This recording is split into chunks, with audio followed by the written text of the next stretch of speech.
I feel really strongly that when people find out their connection, it's almost a spiritual experience too. You find out who you are and, where you came from.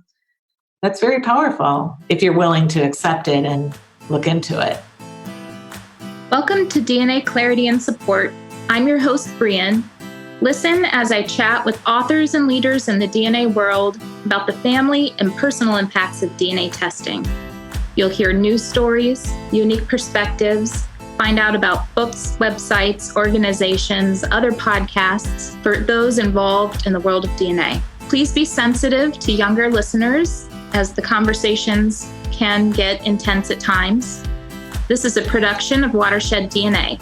Learn more at watersheddna.com. Mary Beth Sammons is an award-winning journalist and author of over a dozen books, including Living Life as a Thank You, and she's here today to talk with us about her most recent book, Ancestry Quest: How Stories from the Past Can Heal the Future. If you're interested in DNA stories, family discoveries, this book is for you. You can find information in the show notes about where to find a copy of Mary Beth's book.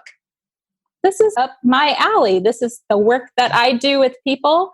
And I was so excited to hear that this book was coming out because there really isn't a lot written that, consumers of DNA tests or people that are doing family searches and end up getting a surprise discovery or end up connecting with biological family. There's not a lot out there for them that they can order and pick up a book and read. So I'm very excited that you have created this book. Thank you. And I know that you have a background in journalism. You worked in Chicago as a journalist for a number of years, and now you're in the nonprofit world. So tell me a little bit about how you came to write Ancestry Quest, kind of the background to the book. Well, basically, it kind of started with my personal story. My ancestors are from Ireland, and her father left when she was 2, and we were never allowed to talk about it, ever. And I grew up, when I learned to read at age 6, I knew I wanted to be a writer. And so I was a very inquisitive child and was always asking, all the relatives about him, asking my mother, and it was taboo. Nobody would answer the questions. So, and then I read a lot. And so I was reading about Irish history and the time period in the 1920s when he came here and what was going on. So when she was dying, unfortunately, she said to me, "Mary, can you find what happened to my father?" And, she was in her 90s, so he would have been, 120 or something. And so I made a promise that I would research what had happened to him. And all I knew was his name. So, I knew nothing because nobody had ever talked about him. So I started this Nancy Drew kind of search. Being a journalist, I'm relentless in stalking. And I did the internet. I went to Ireland several times. And then at the same time, I hadn't done DNA yet, but one of my first discoveries was that he had left in 1929. And in 1930, I find him in jail in Minnesota. He had left Chicago. And it was startling to think somebody in my family was in jail. Why was he there? And that took months of research to discover he was arrested as an illegal immigrant. So, for 5 years, I've been piecing together his story. And serendipitous things would happen. I would go to Ireland and discover that I was in the town, but I'd find that out online about a week before I'm there. So I've been tracking his life. I still don't know all the answers. But then at the same time, I did my DNA and my family members did. And relatives surfaced that were connected to my mother's sister, who's still alive. And I was able to find a lot about his story from those relatives who actually led me to one of the towns he lived in. And then, as I'm going through this, I had friends who were adopted and had health issues. And I have one friend, and she discovered, somebody said, "You look like this lady that's at the Irish Heritage Center. You look like her twin." And it turns out that was her biological mother. And I watched her journey. She did not have a happy story. Well, she had a sweet and sad story. The mother, she did try to connect with, and she didn't want to have anything to do with her. But the mother's brother, her uncle, introduced her to this tribe of cousins. So now she discovered she had a brother born a year later who was also given up, and he lives in Ireland. So she now has a brother and all these cousins. So I saw in her a sad story and a happy story. And then, you're at work and everybody's like, oh, my secretary just found out that her mother isn't her. I just kept hearing it every day. So I originally started out trying to write almost my mother's memoir and worked with a writing group about my grandfather's story. And then my publisher said, why don't you write about other people's stories too? So that's how the whole book came to fruition. That's so great. I've just realized in you telling your story that my interest came from a similar background, that my grandmother, her father left when she was 4 and kind of was never part of her life after that. And she was raised by her maternal grandparents. Around the time that she became sick and ended up dying, that was when my interest in family genealogy began, because I was wondering all about that branch of the family tree we didn't have any information about. As a genetic counselor, I always think about the medical aspects of knowing family history. And so I began to develop an interest and look into the DNA testing as a part of that as well. So I think that's really common, that it's not always a question about your own self or your own family, your own personal history, but sometimes it's about the family history, the people who were in your life that you maybe didn't know about their background, grandparents and great grandparents, that we just want to know how they came to be, and because that's how we came to be as well. So thank you for telling that background to your book. It sounds like it wasn't just one thing that ended up coming out of your search, but multiple. Yeah, I found out a lot. A lot of surprises. I did find the end of his life, which was at the end of World War II. And I was on a trip to Scotland. And 2 weeks before I went to that trip, not thinking it had anything to do, I discovered where he lived. He was in the British Navy, and I found the place he lived in Scotland. So that was very interesting. He was in jail in Ireland. He was arrested, which led to him fleeing in his young 20s. Through history, I'm putting together that his father was in the Royal Irish Constabularies, the British people that weren't liked by the real Irish people, the police. And his father was ambushed. And so he perhaps had to flee or did something, maybe tried to change his name and was arrested. And that started his whole journey. So I think when you're doing these, you have to kind of work kind of 3 aspects. You do the genetics, the DNA, and then you do the research yourself. But then to find somebody who historically can put it in context for you too.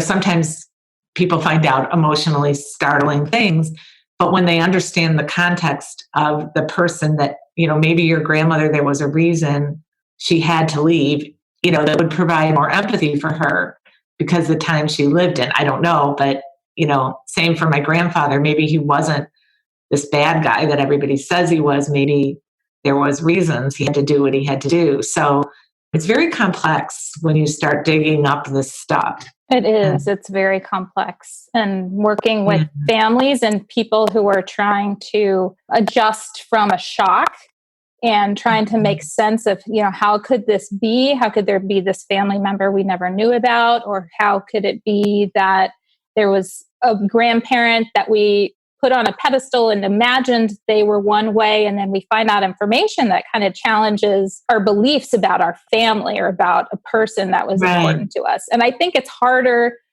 for people who make a discovery that's really hits close to home. So if it's impacting their parents or who their parents are or who their siblings are, there's a lot more. You mentioned the emotional impact of those discoveries. It's a lot more work to adjust to those shocks that affect you immediately than it is to, for say, welcome a new cousin into the family. Where that surprise discovery is a little bit more distant, a little bit more removed. And so it's easier to bring somebody in and just consider them part of the family, when for the people immediately involved, it changes their family dynamics, it changes their family structure. And you get into that a little bit in some of your stories. I noticed as I was reading through a number of the stories that you wrote about, and are there about maybe 50 different people's stories that you tell in here? Do you know the I think that's about number? Right. I'm laughing because I say that I was in COVID before COVID, because I reported the book a year and a half ago. And then I wrote the book right before Christmas through when COVID started.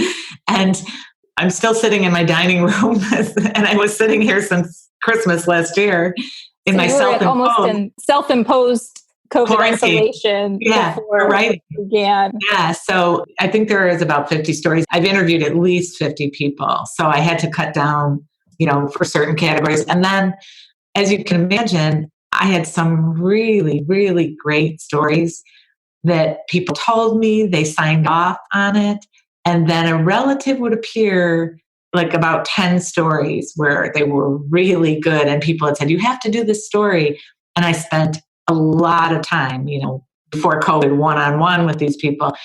And they pulled it because when they saw it in print, when I wrote it, and even in most of the stories, I tried to find the hopeful aspect, like the lesson learned, so that even if they've gone through pain and, I tried to find how it was healing for them.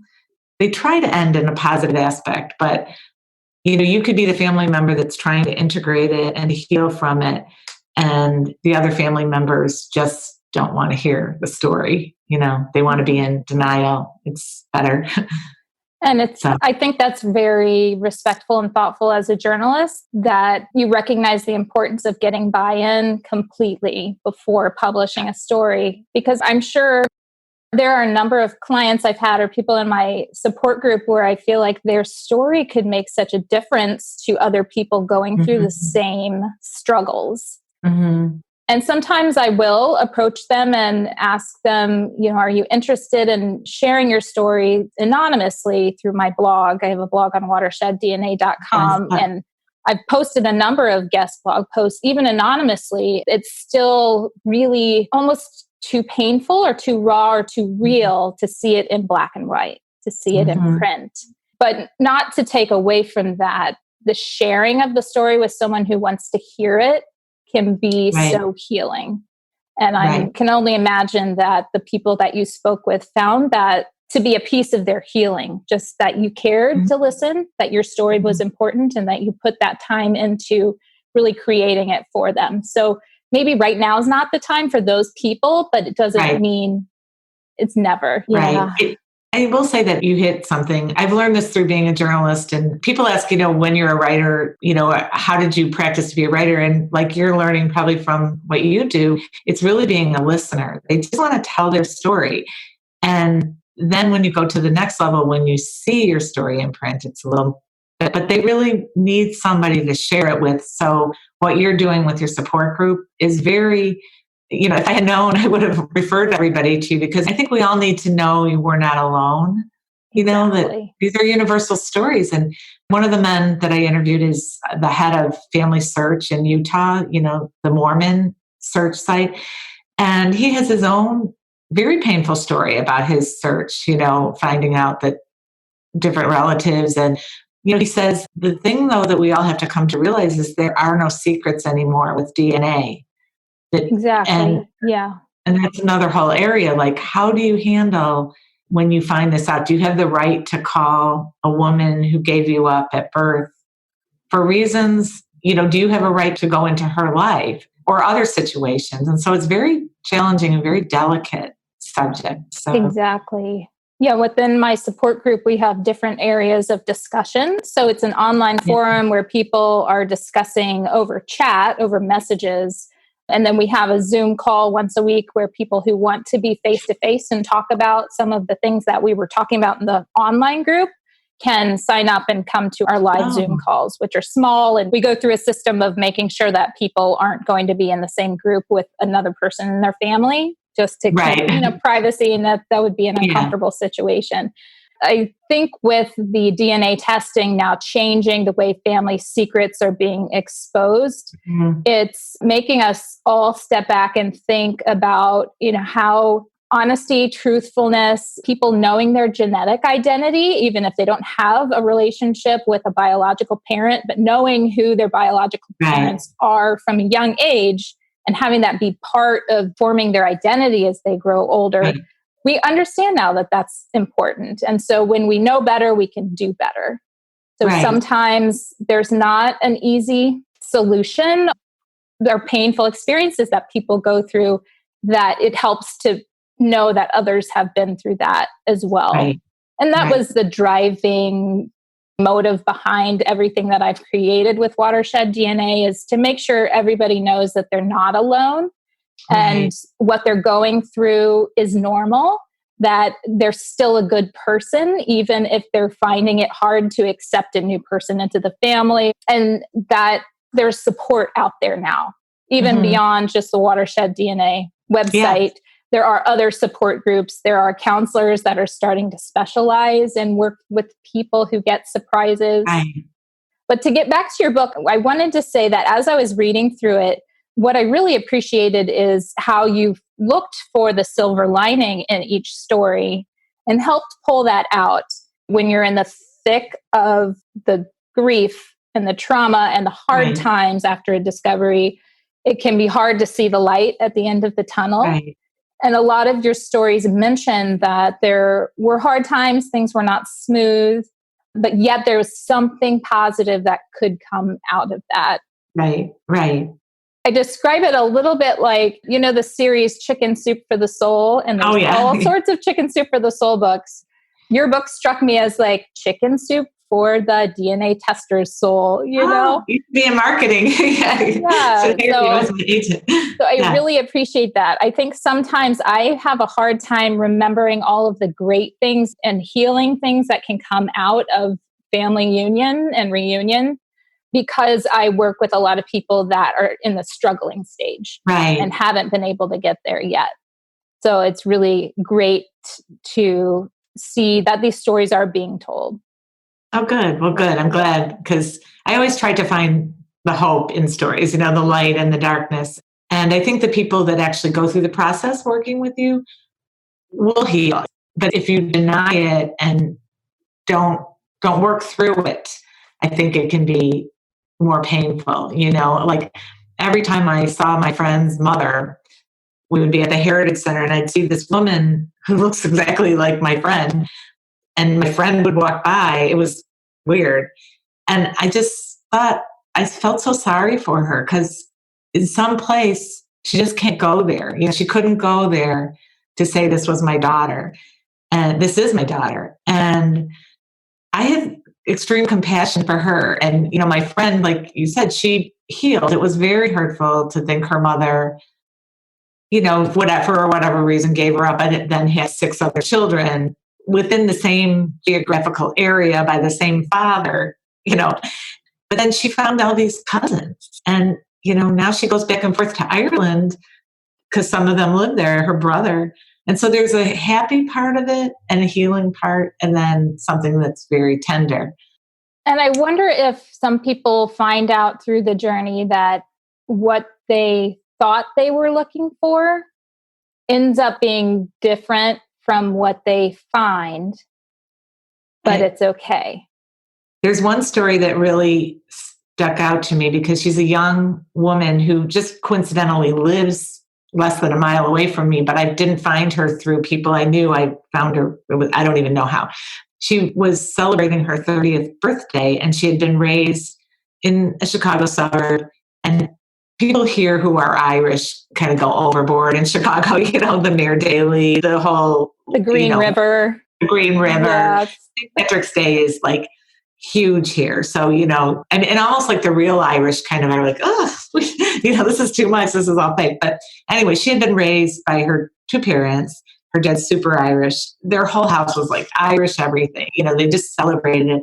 And so for her 30th birthday, she went with her husband to Ireland, and she is a blogger and a writer, and she chronicled it all in beautiful pictures and wrote about how, stepping on the grounds of her ancestors was so emotional. It just made her, know who she was in her soul. And I can relate because I had the same experience. And then she had done her DNA before she left and came back. And long story short, she found out that she's an in vitro child. And so she does not have any Irish in her. Her parents had gone to a lab. So at first it was pretty embarrassing, she said, because here she is saying to the world, here's my trip to Ireland, and how she felt. And then it was her, she went through a lot of emotions, but, she's only 30, and she came out the other side saying, you know what? I'm still Irish. I was raised in a great home with great parents. I have great memories of this whole experience. And so if my DNA isn't Irish, I'm still Irish, and I'm still blessed to have these parents. And then she was able to talk to both of her parents, and they told her, how hard they had wanted to have a child. So in the end, it was really opened up honesty and the relationship between her parents and herself to a new level, a deeper communication. So, but that was one story it was hard for her. The story that you tell about your friend who had an identity as being an Irish American, Right. and then she finds out that she is donor conceived as 30-year-old, I think you said. Yes. She was 30. And then kind of had to re-question you, does that still make her the same person? Right. It is a very common experience described by people that are called NPEs, not Right. parent expected.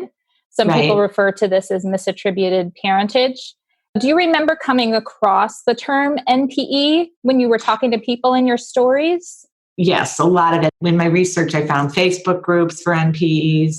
I had reached out to an expert on that, and some of the people you reach out to come through and some don't. So I wanted to have, an expert address exactly that. But a lot of the stories are NPEs. Another story that really is a woman who turns out her heritage is Latino, and she was raised with two siblings that look Scandinavian. And all her life, her name's Carol. She lives in San Francisco, and she doesn't mind if I share her story, obviously, because she's in the book. But she said all her life she felt called this passion to stick up for Black and brown people. And she's social justice oriented, but she never knew where it came from. And then, when she met her spouse, the spouse said, "That is not your brother.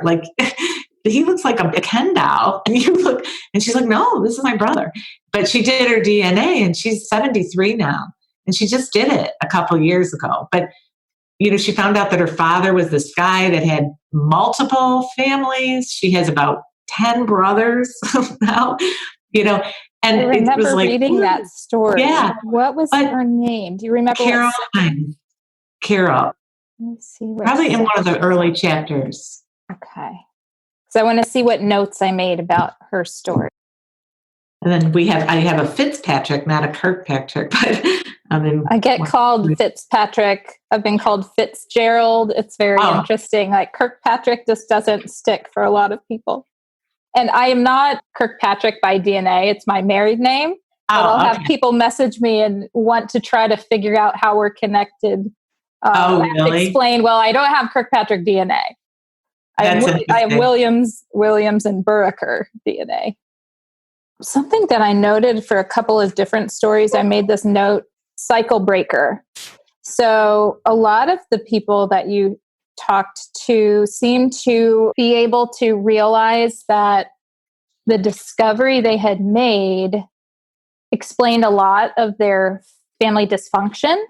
And they realized that they had the power to be the change and to stop that cycle of family dysfunction moving forward for future generations. And I found that really interesting that for some people it was, looking back and just understanding the family that they came from and uncovering a secret and realizing the damage that secret or secrets had done within a family and wanting to make things different for themselves and their children moving forward.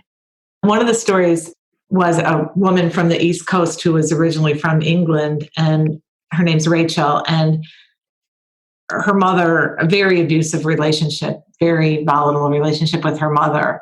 And it's caused her a lot of grief in her life. But when she researched her ancestry, she realized that her mother, had come from a very dysfunctional family, had suffered abuse herself. And it is healing their relationship. It's an ongoing thing. But she, is determined, all her work that she does, her life work, she's a yoga instructor, her whole life work is about healing from abusive relationships and trying to help people. She also, has expanded and works with the elderly and helping them with yoga. So out of that, she feels like she's a cycle breaker, and she is. because, she was able to understand more about her mother and then make a decision to not be like that. Another woman in the book is a psychologist, same thing with her mother. And she writes books now about, abusive relationships and boundaries. And so both of them, are doing good out of things that were kind of sad that they found. And I think sharing stories and helping people use the language to describe what's going on. And I haven't done any of the psychology work around the grief cycle that goes on within NPE discoveries, but there are some psychologists who have, and they've described it as, a process similar to grief that you might go through after losing a loved one. That there's stages, but then you go back to earlier stages and there can be triggers. And one of the later stages is advocacy, or using your own lessons learned to try to make things better and help other people. And I do see cycle breakers as, being at that stage where they've been able to process through the grief and the doubt and the anger and the bargaining and all of the different steps. No one goes through them in order, but kind of getting to that point where they can step back and see that there's a bigger life lesson to be learned, that they don't have to stay stuck in the beginning stages. And being part of groups that help the newbies, I've seen that has been helpful for people who are a little bit farther along in the journey, where they know what's coming for those that are just new to it. Yes, that's good. I've seen that a lot with these. Carol's story, I made a note of the line about how she felt the discovery to be freeing. So her NPE discovery was freeing for her. I've also heard people describe that it made things so much more sensical, made their past life experiences make more sense to them, or explained why things had always been different, or why they had always felt a little differently from their siblings, or a lot differently from their siblings. That it, not in all cases is the discovery completely negative. Sometimes there are positives to come from it. Like, well, this makes so much more sense. And now I feel I can move past that and move on with my life, having this explanation or this understanding where before there was none. Right. That is a common thread that I've found throughout the book. That kind of knowing, that epiphany moment that a light bulb went off, in finding these. Yeah. I like how you broke down the stories into almost like categories. There were stories that were focused on a medical genetics discovery that really made a difference to that person or their family. Chapter 5. I personally was attracted to that chapter because of genetic counselors. You mentioned, I'm like, yes, talk to a genetic counselor, especially if there's a medical question. And then chapter 6 was about how geography. I made a note that this chapter is about places, not particularly people or relationships, and how a place can feel like home even if you've never been there before. That was a really fascinating chapter. And then what is it about Italy? People are just have an affinity to Italy, especially people, I know, with Italian DNA. I grew up in obviously Catholic school, Mary Beth, and all of my friends were Mary somebody. And I had twin friends, Mary Ann and Mary Lou. They were twins, and their families from Italy, and they owned an Italian restaurant. And I mean, you felt like you were in Italy when you were with their family. I just always remember, Mary Ann, Mary Lou, And so I can see that, even if I went to Italy, I would feel that pull because I spent so much time in their restaurant and with their family.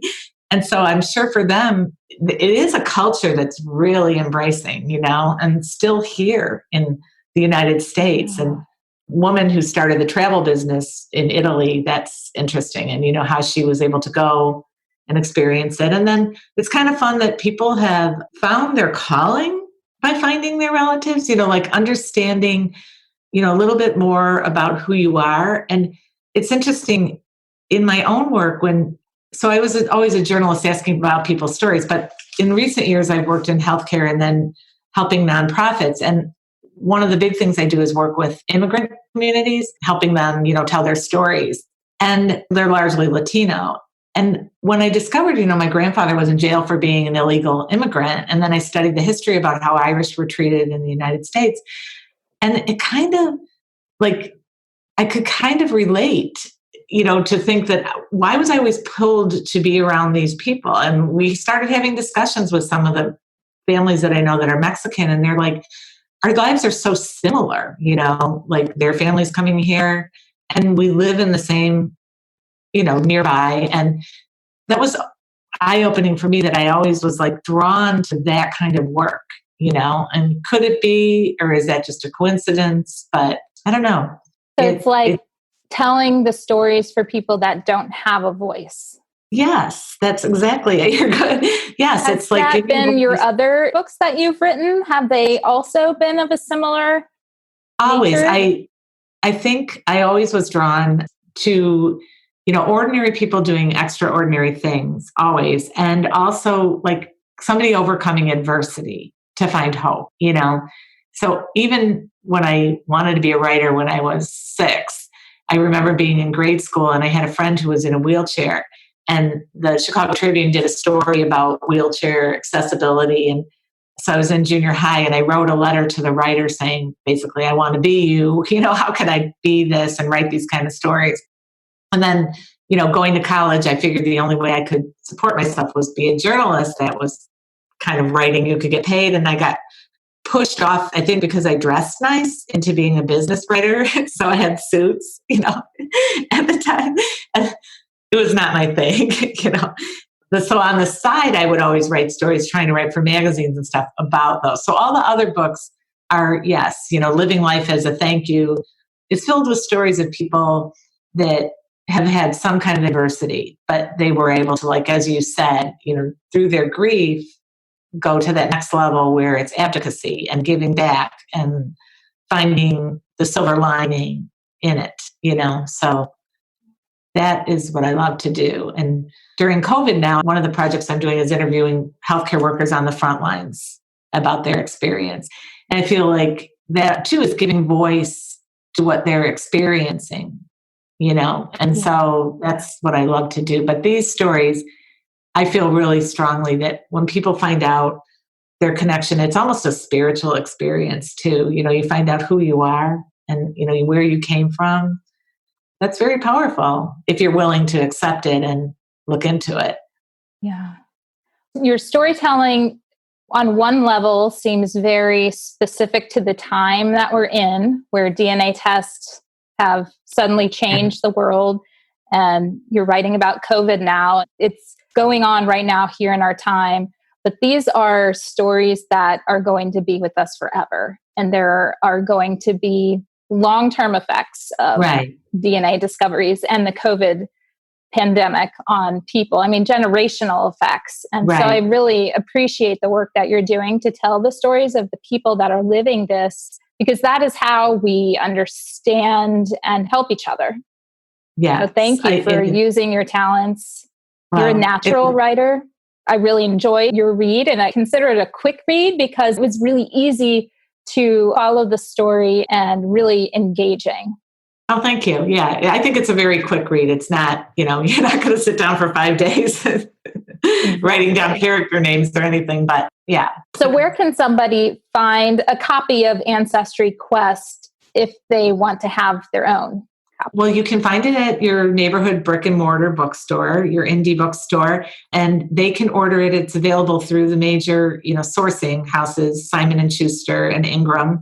And if you call them, your neighborhood bookstore, they can order it and probably get it for you within 4 or 5 days. And then it's also available on my website at www.marybethsalmons.com, and then at other sources online that deliver books. Excellent.